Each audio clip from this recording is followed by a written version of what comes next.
স্বরাষ্ট্র উপদেষ্টা অবসরপ্রাপ্ত লেফটেন্যান্ট জেনারেল জাহাঙ্গীর আলম চৌধুরী বলেছেন, যথাযথ আইনি প্রক্রিয়া অনুসরণ করে স্থানীয় সরকার মন্ত্রণালয়ের উপদেষ্টা আসিম মাহমুদ সজীব ভূঁইয়া অস্ত্র পেয়েছেন। কৃষি মন্ত্রণালয়ের প্রকল্পগুলোর সার্বিক অগ্রগতি মূল্যায়ন সংক্রান্ত সভায় তিনি এক প্রশ্নের জবাবে বলেন, স্থানীয় সরকার উপদেষ্টার ম্যাগাজিন বিমানবন্দরে ভুলবশত নেওয়া হয়েছে। মুরাদনগর ও ভোলায় ধর্ষণ ও নির্যাতন ঘটনায় অভিযুক্তরা কেউ পার পাবে না। এমন ঘটনা যেন আর না ঘটে সে বিষয়ে আইনশৃঙ্খলা বাহিনী কঠোর বলেও জানান স্বরাষ্ট্র উপদেষ্টা। 15 লাখ টন বোরো ধান বেশি উৎপাদন এবং চাহিদার চেয়ে আলু বেশি উৎপাদন হয়েছে উল্লেখ করে তিনি বলেন, কৃষক যেন ন্যায্য মূল্য পায় সে বিষয়ে সচেষ্ট সরকার। পেঁয়াজ সংরক্ষণ ও শীতকালীন সবজি সংরক্ষণে 100 কোল্ড স্টোরেজ স্থাপনের উদ্যোগ নিয়েছে সরকার বলেও জানান স্বরাষ্ট্র উপদেষ্টা।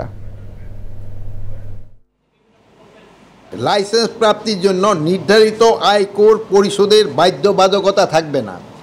এরা হলো স্পিকার, ডেপুটি স্পিকার, মন্ত্রী, প্রতিমন্ত্রী, উপমন্ত্রী, সমপর্যায় সম্পন্ন ব্যক্তিবর্গ, সংসদ সদস্য, সিটি কর্পোরেশন, মেয়র অবলিক ক শ্রেণী পৌরসভার মেয়র, জেলা পরিষদের প্রশাসক, উপজেলা পরিষদের চেয়ারম্যান, বিচারপতিবৃন্দ, সরকারি গেজেটে বিজ্ঞপ্তি সনদপ্রাপ্ত মুক্তিযোদ্ধা, জাতীয় বেতন স্কেলে ষষ্ঠ ও তদূর্ধ্ব গ্রেডভুক্ত কর্মরত অবসরপ্রাপ্ত সরকারি কর্মকর্তা, সামরিক বাহিনীতে কমিশনপ্রাপ্ত প্রথম শ্রেণী কর্মরত অবসরপ্রাপ্ত কর্মকর্তা, চলমান জাতীয় দলের শুটার যথাযথ কর্তৃপক্ষ কর্তৃক প্রত্যায়িত হবে।